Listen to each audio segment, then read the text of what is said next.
Senadyan mung semu bungah ni atiku, angen bisa sesandingan ngukir cerita katresnan, nanging sewates angenan seliramu sumanding maralian ning kerasa tanpa pungkasan.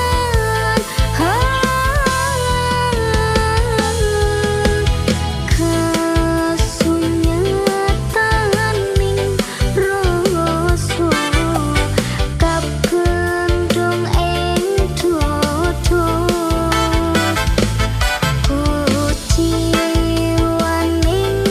tresno tinatu ing no tanpa swaramu jartali asmara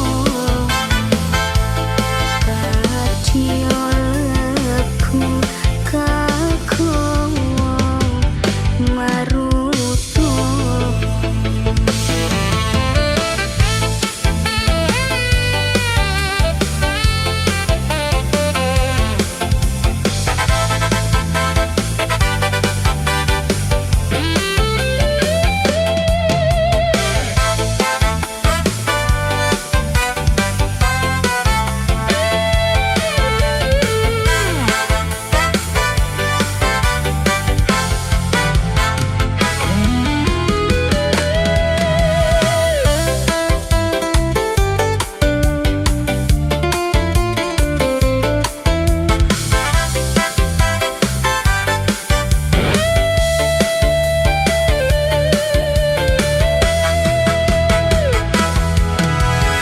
Angen bisa sesandingan ngukir cerita katresnan.